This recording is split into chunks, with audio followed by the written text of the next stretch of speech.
Today, we're going to try and give you a complete history of Britain in 20 minutes without all the boring bits.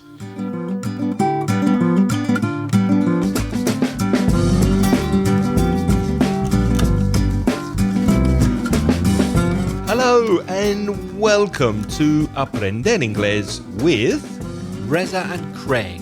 Hello, I'm Craig. I'm Reza. And with over 45 years of teaching experience between us, we're going to help you improve your grammar, perfect your pronunciation, and vocalize that vocabulary. Craig, we've got plenty of feedback these days. I think we heard from Gustavo Gonzalo, also known as Don Quixote from La Mancha. That's right. He sent a lovely email from deep Spain, as he says. And I just wanted to say hi, Gustavo. Thanks for listening. And it was really nice to get your email. Just one thing before we continue. We're recording podcasts 3 or 4 weeks in advance. So you're hearing something that we recorded maybe 2 or 3 weeks ago. And that's the reason why when we answer your feedback, it's not immediate. Okay? Have a bit of patience. Please bear with us. We do promise to release one podcast every week, but you may not hear your email or voice message until 3 or 4 weeks after you send it. What's next, Reza? Well, we also had feedback from Raisha Perez.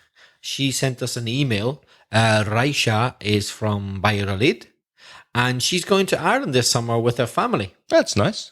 And she says, or she writes in her email, "Hello, Reza and Craig. I found your great, funny, and incredibly useful podcast some months ago, and I listen to you almost every working day on my way to work." Well, thank you very much. That's great. I passed the first certificate exam many years ago, around 20 or maybe more. Mm-hmm. Your podcast is helping me a lot to refresh grammar, vocabulary, listening, etc.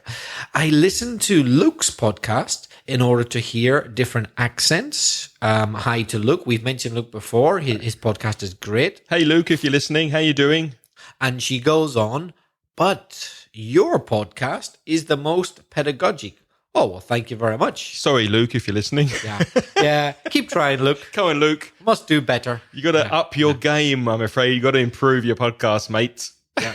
And by the way, I'd like to also give a special mention to Estefania from Quart, from the Escuela Oficial, who listens to Luke and our podcast. And the other day, she pointed out by chance that Luke had mentioned our podcast whenever a couple of days earlier, Craig and I had given a talk and mentioned Luke's podcast. So we love each other, really, you see. You scratch my back and I'll scratch yours. We mention Luke, he mentions us, even without knowing it. Yeah, so we'll have to get Luke to come on this podcast and speak about his podcast.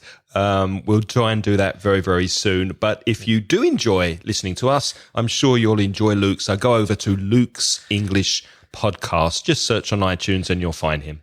So Raisha Perez likes both, and she goes on. Next summer, we will go to Ireland. Raisha, it's better to say we are going to Ireland because it's a plan. So it's better to use present continuous. Or you could also say we're going to go, but will is not typical for plans. Okay, we're going to Ireland, to Cork, that's in the south of Ireland, for 2 weeks to learn English in a family. The children play in English and we attend English lessons in the mornings.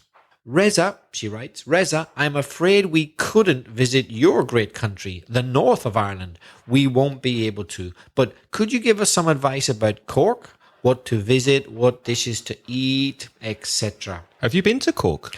I have, a long, long time ago. I was there for only a day, but I really enjoyed it. It was like about 25 years ago. It was really, really nice. A very colourful city. One thing you'll notice, Raisha, is in the centre of Cork, there's a lot of brightly painted buildings. It's strange. It's the only place in Ireland which has this. For some reason, it's a tradition for the facades of some of the buildings in the centre near the sea to be painted bright colours. It's really nice. Another thing is, What are you going to eat and drink there? Well, everybody pretty much in the world has heard of Guinness. Right? Yeah, Guinness is Irish wonderful in beer. Ireland. Yes, but don't ask for it in Cork. Why? It's the one exception. In Cork, they have their own drink called Murphy's, which is brewed in Cork, and they much prefer that to Guinness. But It's a source of pride for them. It's a orgullo. different kind of beer, isn't it? No, it's very similar. It's what we call a stout, S-T-O-U-T. That means, that black heavy beer with the white head on it, Guinness. But Guinness isn't the only one. Guinness is the most famous, but there are others. And in Cork, they're very proud of their local one called Murphy's, and it's more widely drunk than Guinness. So that's a strange thing about Cork. In Belfast, you won't even find Murphy's. It's very, very hard to find. So something special to Cork. Yep. So if Raisha goes to Cork, she shouldn't ask for a pint of Guinness. She should ask for a pint of Murphy's. Yep. Weird, isn't it? Or half a pint of Murphy's. Or half a pint. Which is a small glass. Yeah. But actually, don't ask for a Guinness in Cork. Strangely, it's the one place in Ireland where you won't be popular if you ask for Guinness. Better to ask for Murphy's. What about food? Can you think of any food that Raisha could ask for? I don't know about Cork specialities, but just generally in Ireland, particularly on the coast, and Cork is on the coast, seafood such as mackerel, that's caballa in Spanish, that's very typical, and mussels, mejillones, very typical as well, and oysters, ostras, and food-wise, plenty of butter, milk. Buttermilk is very common in Ireland. What you might call leche agria. It's a very peculiar thing. It's not milk which is bad. It's milk which is supposed to be a little bit sour. S-O-U-R. That's agrio. And you find lots of bread in Ireland contains this buttermilk. They put it in and it gives a special taste. And I'm sure in Cork they have their own bread recipes. And probably a good fried breakfast. You'd get a good fried breakfast in Cork, like sausages, tomato, eggs, bacon, all that good stuff that will fill you up for the day. So try a good, and pub food. Food in pubs is very good usually. I've just remembered, you reminded me, Craig, there is a thing called white pudding, which is very typical in the south of Ireland. A very famous place for white pudding is Clonakilty. And Clonakilty might be in Cork or it's near Cork. So I'm sure they eat it there. So when you have your fried breakfast, rather than black pudding, which is, morcilla, which is typical, as you know, from Castilla y León, where you come from, but white pudding, it's kind of similar, but I guess without so much blood in it, is very typical of that part of Ireland. From an anemic pig, perhaps. Yeah, an Irish pig maybe which doesn't get so much sun is a bit wider. So you can try that. So have a wonderful, wonderful time in Cork and in Ireland, Rachel. Thank you for your email. And she used a very nice expression when she finished her email. She said, I'm a little rusty with my English. And she made a joke of oxidized, because rust in Spanish is oxidado. So she's rusty. Her English is a little rusty, perhaps because she hasn't used English for a long time. So big hugs to you in Valladolid, and thanks again for your email.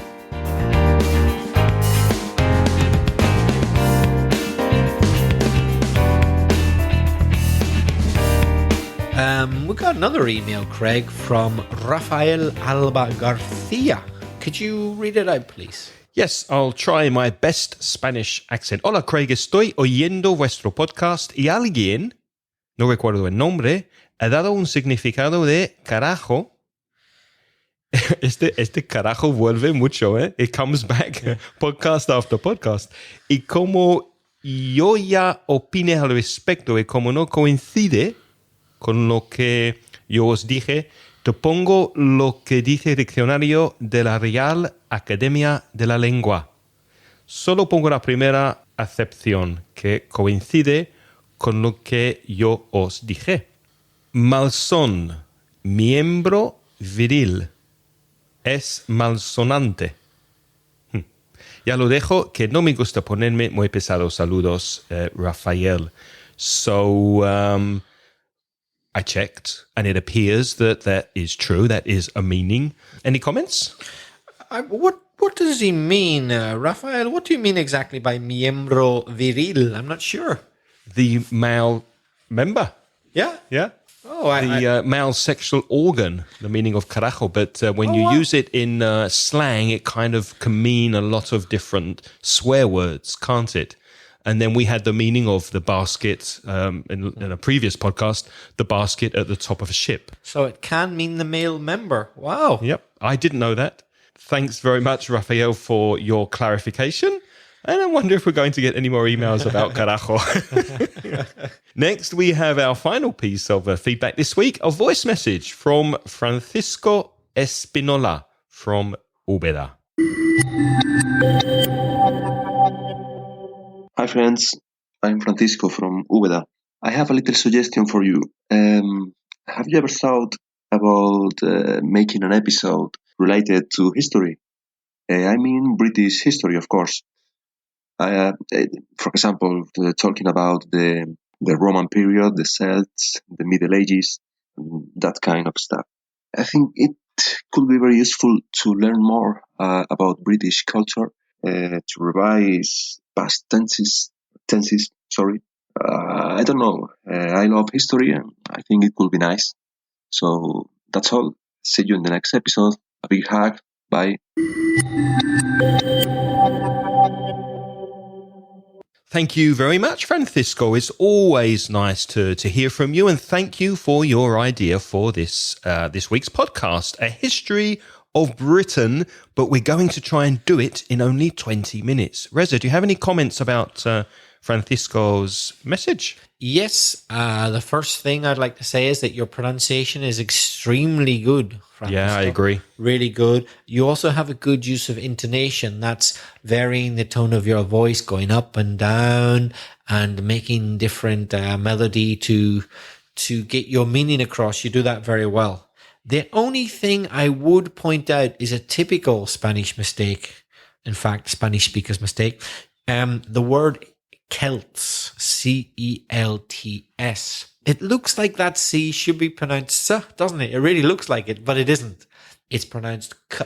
It's Celts. Although you do have the football team Celtic. Right. That's the only exception. When it's to do with sport, for some reason, we say Celtic. Yeah. So Glasgow Celtic, and also the Boston Celtics, in America. The basketball team. Yeah. And there are a few other Celtics in America. So when it's sport, they say Celtic. I don't know why. But when it's not sport, you say Celt or Celtic. Right. Celtic as the adjective. Yeah. Yeah, the Celtic period. So here we go. Let's try and do this in 20 minutes. Speaking of Celts, what happened in 700 BC? Well, the Celts settled in Britain. So that's our first fact. The Celts came to Britain in around 700 BC. Then what happened, Reza? So the Celts are ancestors to many people around Europe, in fact.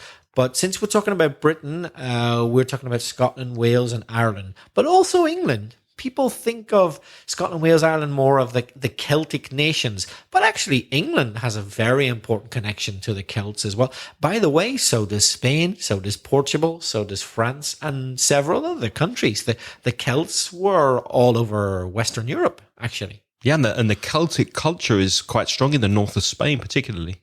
That's right, yeah. You've got even football teams. Rather than Glasgow Celtic, you've got Celta de Vigo, that football team in Vigo in the north of Spain.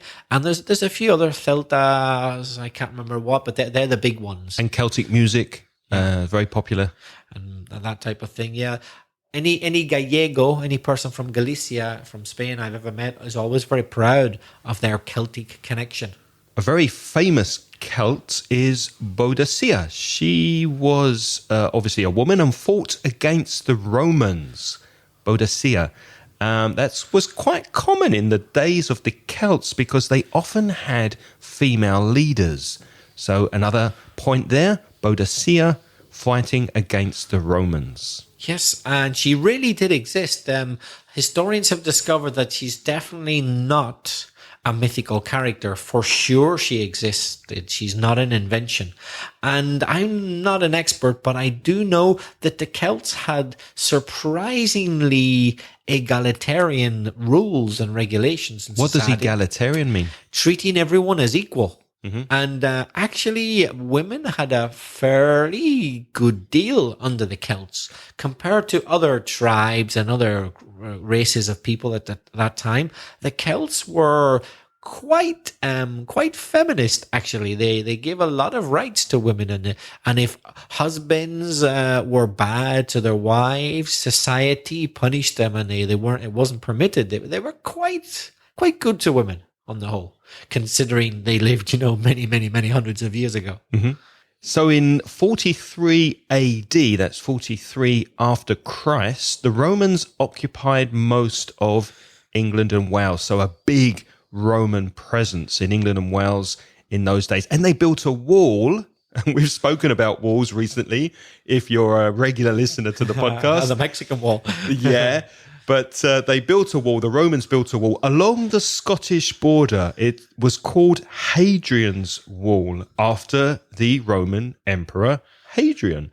And this was built in order to keep the barbarians in the north, those Scottish barbarians that wanted to come over the border and rape and take away all the good things in the south of England. They built this wall to try to stop them. And then what happened, Reza? So the Romans didn't think much of the Scots. They thought they were unmanageable.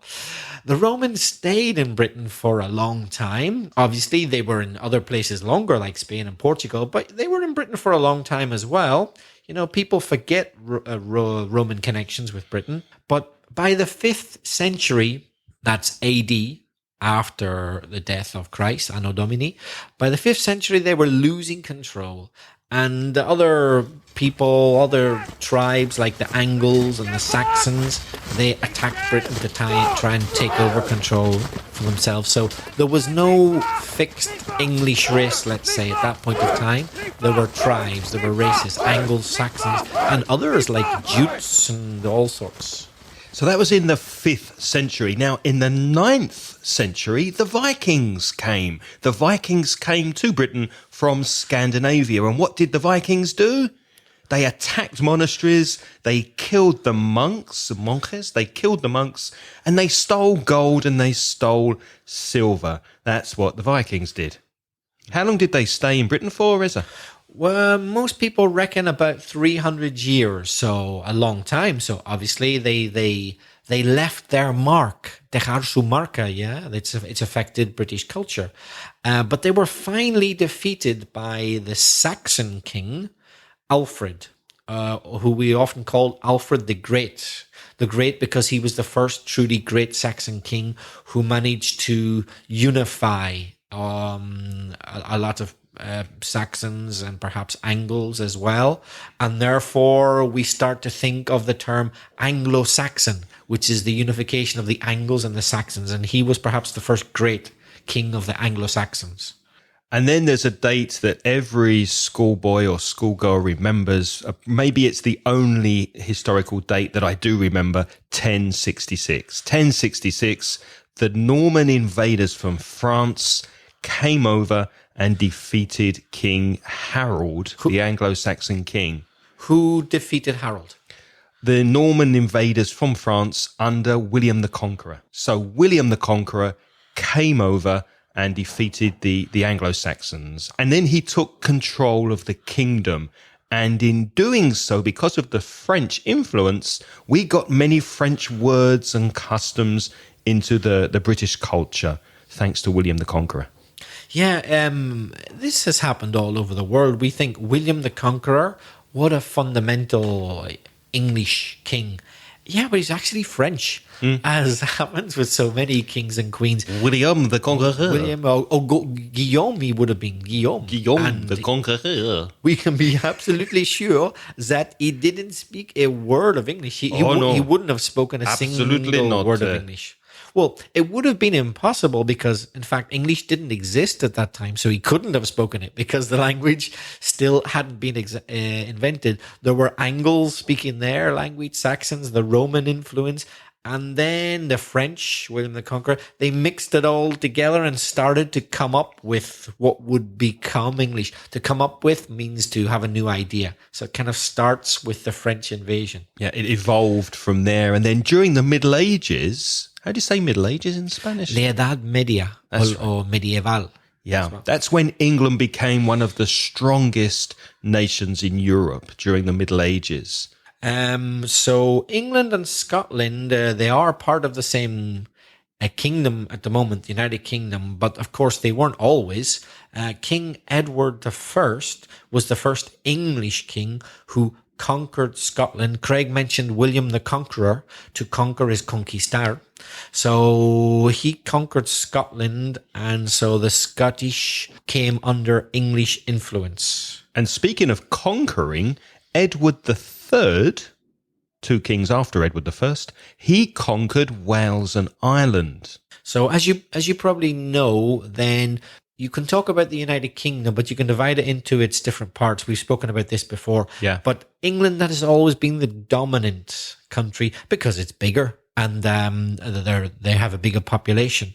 So they've tended anybody who's conquered anyone else has tended to be from England going outwards, going northwest or not east, because that would be into the sea, wouldn't it? North or west. kind of the Anglo-Saxons going towards the Celtic areas, so to speak, to conquer them. And 1509 was a pretty big year, wasn't it? What happened in 1509? Another famous king.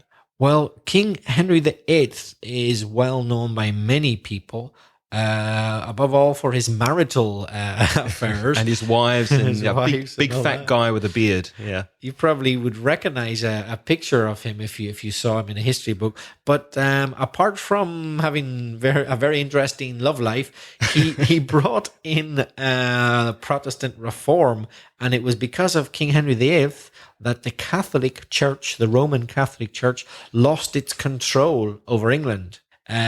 So he reformed the church, and he earned a lot of money doing so. But the main motivation possibly for him doing it was simply to get divorced. Oh, because it wasn't possible to get divorced under the church? Yeah, still before isn't. that. Yeah. Still isn't in the Roman Catholic Church. In the Roman Catholic religion, yeah. Yeah, so Henry VIII, who was, to say the least, decir poco, a ladies' man, to say the least, had got bored of his first wife. What's a ladies' man? Isn't it mujeriego? What is it? Mujeriego or mujer? Can you help me out, Spanish speakers? Mujeriego or something like that. That sounds like a bat. That sounds like a bat. That sounds like a bat. Oh, it was a bat. I can't quite remember. We'll have to look that up for the next episode. But in English, we can say he was a womanizer. So a womanizer, that's I-S-E-R at the end, is not a woman. It's a man who likes women a bit too much. So he likes to swap partners and sleep with different women. A woman's man. Yeah. So Henry VIII was very much a womanizer, and he wanted to get divorced, but he couldn't. It was a Catholic. So he just stopped being a Catholic. Protestantism had already been invented in other countries. So he thought, well, yeah, let's bring it over to England. Then I can get divorced. And that's exactly what he did. It's a bit like you don't like the rules, so you break the rules. You don't like the law, so you make a new law, which is still happening today in politics. But so that was the beginning, really, of the Protestant church, wasn't it? He actually in England, formed the Protestant church in England because he wanted to get divorced from Catherine of Aragon. His Spanish wife, we're afraid to say. Yeah. He got bored of Catalina de Aragon. He wanted to get rid of her. And she was a very, very devout Catholic, extremely religious, and wouldn't hear of it. So he got rid of her. Yeah. Then Henry had a daughter, Craig, who was possibly the most successful monarch ever in British history, you might say. Who was that? Yeah, Elizabeth I. She was the first Queen of England, Elizabeth I. And she was the queen who defeated the Spanish fleet, the Spanish ships, the Armada, and created the first English colonies in America. So because of the wars, England got control of different islands, and they then became English colonies overseas. For those of you listening in Central and South America, as well as others. You don't need us to tell you about the connection with that part of the world with Spain, because they were Spanish colonies. But it was because Elizabeth I beat the Spanish Armada, which tried to invade England, that the British were then able to become more and more powerful in the Americas. So to cut a long story short, the English could then steal what the Spanish had already stolen from South America. So they stole from the thieves, so to speak. Robaron de los ladrones. It was all a big power struggle, una lucha de poder, like it is today in politics. Huge powers, superpowers fighting against each other. But in 1642, there was an internal struggle in England. There was a civil war. Civil war began in England in 1642. And what did that involve? What did that mean, Reza? Well, so there were basically two sides. There were people who liked the king, Charles I, so the royalists. And then there were I suppose you would call them Republicans, but they didn't call them Republicans at the time. They called them the parliamentarians. So the parliamentarians wanted Parliament and only Parliament to control things, whereas the royalists wanted the king to decide. And the parliamentarians under Oliver Cromwell, you've probably heard of him, most of you, Oliver Cromwell, won. He was their leader, and he won, and he proclaimed himself the Lord Protector, which basically gave him the same powers as the king had had before. So what happened to the king that he defeated? Well, to make sure he didn't trouble him anymore, he executed the king. So I killed him, yeah? he cut off his head. Wow. And he became Lord Protector. So effectively, there was no king. So people forget that the United Kingdom wasn't always a kingdom. It was briefly a republic for a short period of time, just like Spain has been a republic for a short period of time. But let's jump forward now. Let's go forward more than 100 years, because in 1776, on July the 4th, 13 of those colonies that Britain had kind of captured, they declared independence from Britain. So I'm speaking about General George Washington. George Washington, who broke the British Army, defeated the British Army in 1783, and then the US got its independence from Britain. So another very important date, 4th of July, Independence Day in the US, 1776. It's hard to imagine now, isn't it? Because the British and the Americans, generally speaking, are considered to be such close allies. That's ALLIES, aliados. But they had a war back then. Yeah. Yeah, they were killing each other. The USA, as it is today, North America then, was a British colony. Hard to think. If anything, you could imagine the reverse, but you can't imagine the British controlling North America. But indeed, they did. They wanted their freedom.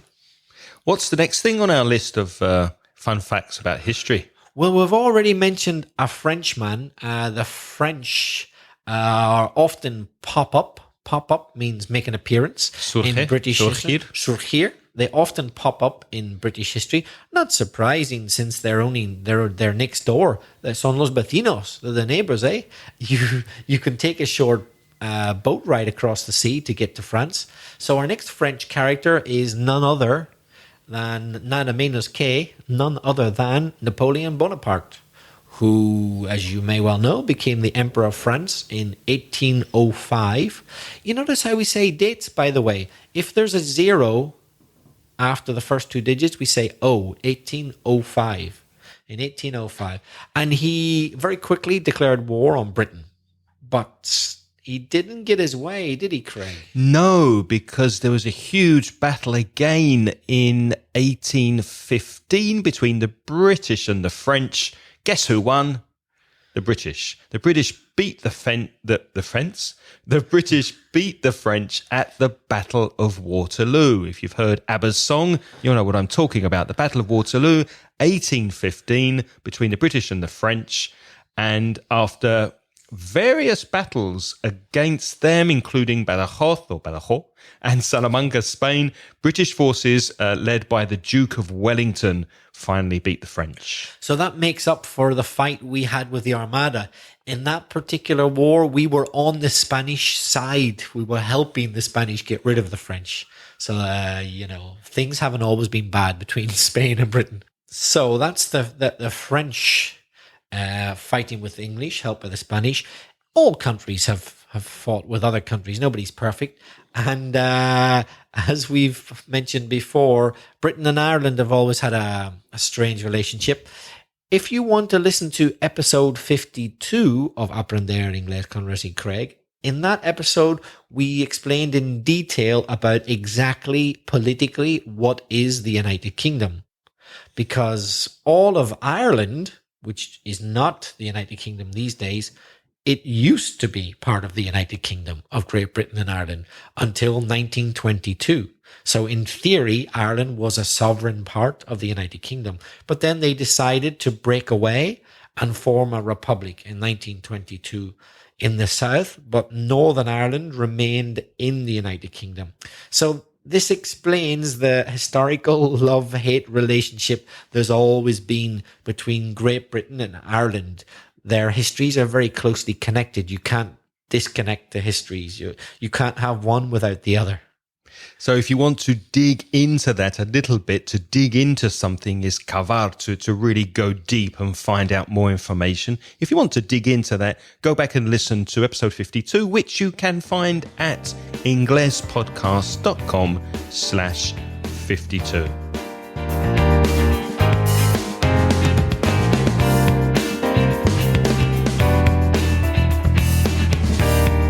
Before we wrap up and finish the podcast this week, we'd like to mention our sponsors, italki. What is italki? italki is a website where you can find a private teacher. You can find a teacher there to teach you English using Skype over the internet at a time that's convenient to you and a price you can afford, because there's a wide variety. There's a huge selection of different teachers there. And Reza and I have both tried the service. We like it, we've used it, and we're recommending it to you. If you'd like more information about how to find a private teacher online, go to inglespodcast.com/italki.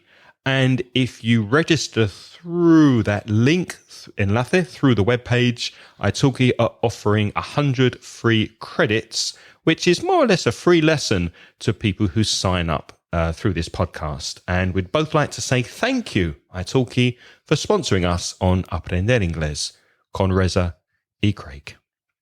Well, just before we leave you, what about for fun if we have a little quiz? We've mentioned most of the important key facts about British history, but we have deliberately, that means on purpose, not mentioned a few things in this podcast because we want you to do a little bit of research, investigar, do a bit of research and find out for yourself. So we're going to ask you 6 questions, and the first listener who correctly answers all these 6 questions will get a special mention on the next show. What about that? Sounds good. So we've got a short quiz for you on history, and we're going to read the questions for you now. So if you know the answers, you can shout at your car's dashboard, or you can shout at your computer or your phone, however you're listening.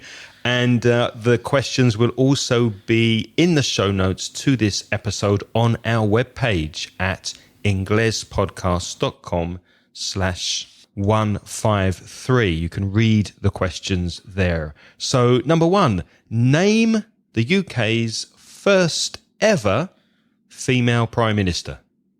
Who was the UK's first lady Prime Minister? That's number 1. That's number 2, Reza. So, the second question is, which British monarch, that's a king or queen, ruled the longest period of time? Who has been on the throne, a word that Craig used earlier? El trono.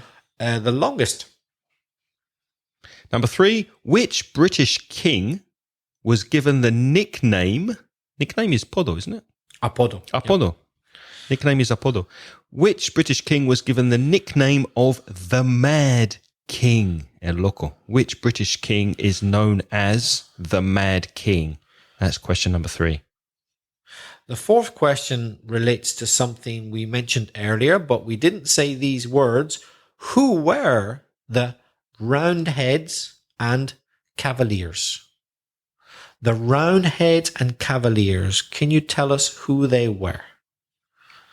Question number 5. When was the Battle of Hastings? In which year? When was the Battle of Hastings?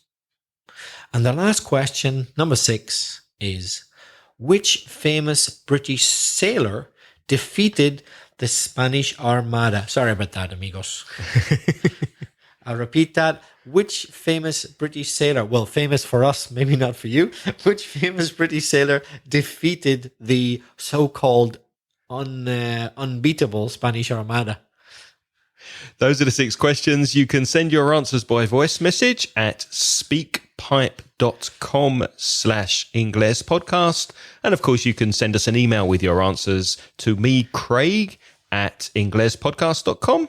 Or to me, Reza, that's at belfastreza@gmail.com. And before we go, we'd like to thank our wonderful sponsors this week, who are Carlos Garrido Zarahith Picazo, Mamin, Juan Leiva Galera, Sara Jarabo, Cory Finneran, Jorge Jimenez, Raul Lopez, Rafael Manuel Tarazona, Mariel Reidemen, Maite Palacín Pérez, Pedro Martínez, Ana Cherta, Maria Gervati, and we have a new sponsor. Many thanks to Nikolay Dimitrov. I hope I've pronounced your name correctly. Our wonderfully generous new sponsor. If you'd like to join our Patreon program to help us collect money for transcriptions, we are aiming at $100 per month. We're a third of the way there now, so we only have 2/3 to go. And thank you for Nikolay for helping us to get there. In the meantime, we have the wonderful Arminda from Madrid, who is transcribing episodes very, very well and very, very accurately in her free time. And we currently have full transcriptions for episodes 131, 134, 135, 136, 138, 139, and 140. Many thanks to Arminda for continuing to help us with the transcriptions for those episodes. Reza, what are we talking about next week? If you listen to next week's episode, you'll hear about whose, that's right, 2 whos, and whom. Why did you repeat whose? All will be revealed next week. Ah, a teaser. So if you don't listen, you won't know. Hope to see you next week. Thanks so much for listening. And until next week, it's goodbye from me. And it's goodbye from me. The music in this podcast is by Pitts. The track is called See You Later.